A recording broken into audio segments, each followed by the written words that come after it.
Welcome to round 2 of Titan Arena 4. Today we have a Team 2ARC versus Team Blaze in a best-of-3 series. Starting off on Garden Terror. From Team 2ARC, we have Furious D on Vala, Chubbs on Uther, Traitor on the Lost Vikings, Kotank on Jaina, and Panucci, their tank, on Anubrek. And from Team Blaze, we have DXN currently on Joanna, Claudius on Falstad, Michael Udall on KT, D-Noob on Malfurion, and the spinning Tassadar from Rafflecopter, Swa. So, best of 3 series, and this is round 2. We're going to see how it goes for the possible elimination in 2 games. That was very cringy of me to say. But anyway, starting off, we do have Panucci, Kotank, and Furious D in the middle, getting ready for potential early aggression, but they are going to be spotted by the Psystorm from Tassadar. Nice map awareness there immediately starting off. We're going to have Joanna solo, it looks like, in a 1v1 against Furious D. Joanna, great solo lane, very tanky, pretty much being able to survive almost any gank, and she has not yet picked her immediate talent. So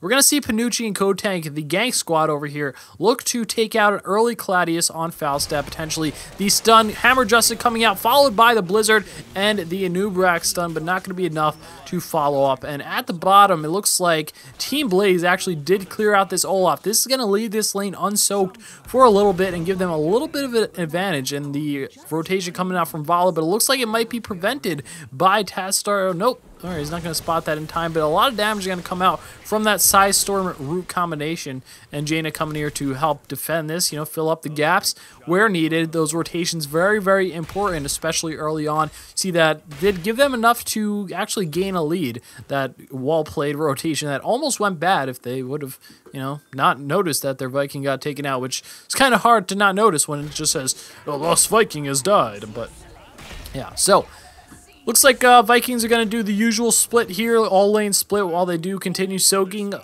Tassadar going to be able to kind of prevent a little bit of that.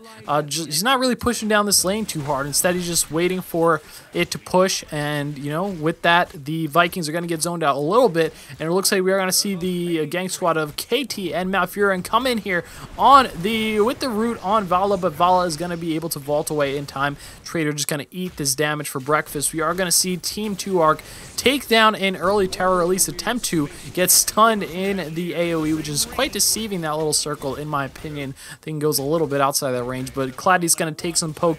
And that annoying Beetle, which has recently been nerfed. The AI has been slowed down a little bit, the Beetle, which makes them a little bit less annoying, but still quite annoying if you are trying to escape. And we're going to see Panucci actually burrow charge away defensively. This is going to be a problem for them. It is 3v4, and this is going to put them in defensive position, but the nice Blizzard coming out on D-Noob, who's going to take a lot of damage, but his health regen and his healing quite a lot to be able to sustain him. And Team 2ARC very low here. Furious D coming from behind, getting caught out, and is going to get zoned out here. And it looks like we are going to see Team Blaze take we're going to see 2ARC take a lot of the initial seeds, actually, with that nice steal and nice aggression from Anubrek to really, bully them out and say, hey, I don't care if you killed the terror, this is our seeds, and they did a good job of that. So we're going to see Chubbs over here along with the Traitor Viking just put on some early aggression, or just aggression in general, on Claudius, who of course can use his flight spell instead of his mount to fly down at any time, so he could really just be a nuisance up here and kind of hold these two up here for as long as possible. We're going to see Team 2ARC get in position to gank on the KT, but it looks like Furious D was a little bit behind, missing a little bit of damage they could have gotten off, but they are able to take out the Kel'Thas, and it looks like they are going to still continue to be aggressive here and then decide to disengage. So good job over there. I think Furious D could have been positioned a little bit more aggressively, but definitely did end up working out in the end. They did get the nice little pick off there that they were looking for. Not really able to take advantage of that other than the free soak. Now, by them kind of stalling out, what they did was allow the Lost Vikings enough time to soak for that level 7 advantage. So going into this fight with a level 7 advantage really gives you an advantage. Who would have thought that? But it definitely gives you an advantage when fighting the Terror, and it makes it very unfavorable for Team Blaze here, as they are looking to poke down the opponents, but they're not really able to do too much. Kel'Thas is great at zoning and poking, but they're just overall, it's just the damage potential and the kill potential isn't yet there, as they just hit level 7. So really, the Lost Vikings doing a good job of soaking to get that extra experience, of course, and Team 2ARC noting that they really need that level 7 advantage to be competent in a fight and waiting for the right time to be able to do that. Now, they're going to look to take some merc camps. They did end up getting the first terror, and they're going to, with some nice timing on those merc camps, they're starting to push it out, you know, with the terror. Actually, they're going to split it up and go top with the terror. We're going to see the Vikings once again just split at the bottom and just continue soaking all the lanes of experience. Pretty standard play at this point with the Vikings, which have recently gotten quite a rework, but regardless, we're going to see them push up top with the terror and take a little bit of damage here. This plant pod is going to go down relatively fast, but they're just getting some nice siege. Early on in terror, you don't always need to get, you know, something huge. You don't need to get a keep. Just getting a couple of towers, couple of structures, along with some free soak, safe soak in the other lanes, very, very strong, can snowball pretty heavily. So he's just doing a good job of protecting his teammate Panucci, and also soaking at the other lanes in the meanwhile. That's the other benefit of having the Lost Vikings in this map. They are one of the best hero choices for driving something like a Terror, Dragonite, anything like that, as you still have 2 other heroes to do so. So really good. It's going to give them the level 10 advantage, and nice micro coming out there, I would say. He is keeping these Vikings planted, but doing a good job. Trader over there, and now he's going to come behind and look to do some extra siege damage, and this plan is going to get taken out almost immediately by the Kaltas, but it's all good. They are going to be able to get a lot of structural damage here on this inner fort, most likely take it down. They do have the level 10 advantage, so if Team Blaze does decide to contest, it's going to spell disaster for them, and that is what's going to happen here. They're actually, Panucci is going to get rooted and is zoned out, but Chubbs is going to say, hey, I really want to take down this tower, but now he's going to say, hey, I really don't want to die, and that's going to be the decision he has to make. And Furious D doing a great job zoning out this Tassadar, who is excellent at defending structures with his shield as well as himself, but he's just taking so much damage that it's hard for him to compete against this Vala currently. And their Trader just sitting in lane, being a kind of a punching bag here, taking damage and just eating it. And Panucci getting extremely aggressive at the top, going to try to zone out this Claudius. He's not really going to be able to go in for a kill by himself, but now that his teammate is here and Claudius is in a pretty exposed position, he's going back, he's going to be able to escape. And this top bruiser camp is going to be pretty much fair game for 2ARC, considering the rest of Team Blaze is dealing with these golems here, and not really going to be able to do much about this. We are going to see at the bottom a little bit more of a skirmish and kind of a tide change. We did see Furious D on the offensive, but now he is getting quite low. Tassadar over time whittling down Furious D's HP and getting her in a position where she's pretty much going to have to go back for this terror or die. So it's really good, you know, timing from this Tassadar to do that. We're going to see a push on top before this seeds come up. We're going to see the Phoenix a little bit overplaced, in my opinion. You kind of want that a little bit closer to that fort to protect it and zone out the enemies as much as possible.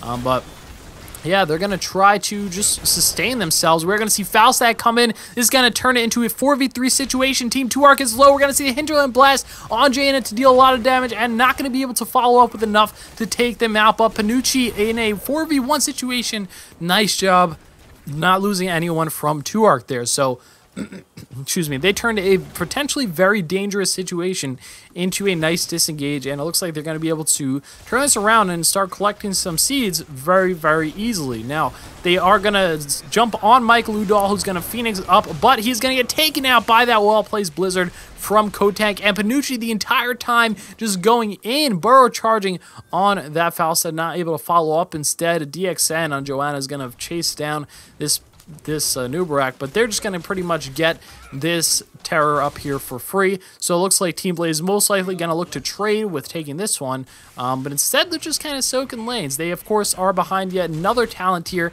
and that has been the fail camera movement. Oh my goodness, production quality off the charts. But that has been the name of the game for 2ARC. The entire game, their rotations and experience lead from the Lost Vikings have kept them one talent tier lead above for every single Garden Terror. And that is the advantage of the Lost Vikings on this map, whether they are nerfed recently or not. That is up to, that's for a whole different video. That's up to debate for you to decide whether or not it is a nerf or a rework. But regardless, they are going to come here to contest. The Lost Vikings also joining the fight, but we're going to see a ton of damage out on Jaina, who's going to be forced out of the fight. But the Hinterland Blast coming out, pretty huge, but Falstad going to get taken out right after that. And the very nice Archon from Rafflecopter just kind of zoning out that Lost Viking, trying to take one out before a huge Viking boat comes out, but not really much else coming up from that, or longboat raid rather. But Panucci just following up. Now Furion getting taken out. They're going to be able to chase down the Michael Udall on Kel'Thas. A lot of damage coming out on him, and he is going to get taken out from Tuark, and they have this Garden Tower here pushing. This is going to be a keep here. There's pretty much no way around it. They finally, Team Blaze gets their first Garden Tower, and unfortunately, they're going to have to use this to defend. So they don't really have the luxury of being aggressive with their terror, such as Trader is doing here. And, you know, he's going top with the terror, but that's not really going to do much if they're pushing down your inner structures, which give a lot of experience. Keep gives 800 experience each, so you can really just imagine how huge that is, and how much level advantage that's giving them. They now have the level 16 talent tier, as Team Blaze just picks up the level 13 talent tier. So Claudius just going to get pretty much crowd control to death up here. Not going to be able to get too much done. He does take out, or almost takes out, the wall there, but not quite. And he finally does. But Claudius revealed, and the Blizzard a little bit mature. What the heck was that flight from Claudius? But it looks like Team 2ARC wasn't aware that he only flew there. So kind of a mind game tactic, I guess, from Claudius. He could have flew all the way over, unless that shrink ray somehow prevented his flight pattern or something. I don't know. But Team 2ARC going to get on the aggressive here. It is a 5v4 situation in favor of Team Blaze, so this could potentially be the turnaround that they need if they do get a nice initiation. But it looks like no one is going to follow up the Joanna. Instead, they're going to opt to take the siege camp. So kind of their decision and is just all split. They're not really focused on one thing, which is something we see from Team 2ARC, who has, you know, quite a bit more team chemistry and has been playing for a little bit longer, I believe, as a team. So we're going to see them do, you know, a lot of damage. We're going to see both teams kind of exchange punch for punch, but we're going to see a 5-0 cleanup sweep from Team 2ARC, who is now has an exposed core for Team Blaze, and going to be able to push this down with no contest for another 15 seconds at the minimum for just one hero. So this is pretty much going to be GG. Game 1 of Titan Arena 4 Series 2 is going to go to Team 2ARC against Team Blaze. A good game to both teams. Stay tuned for game 2. And wait, will this Falstad be able to defend 1v? Oh my goodness, he's gonna not be able to do it as expected. But good game to both teams, and let's take a look at game 2.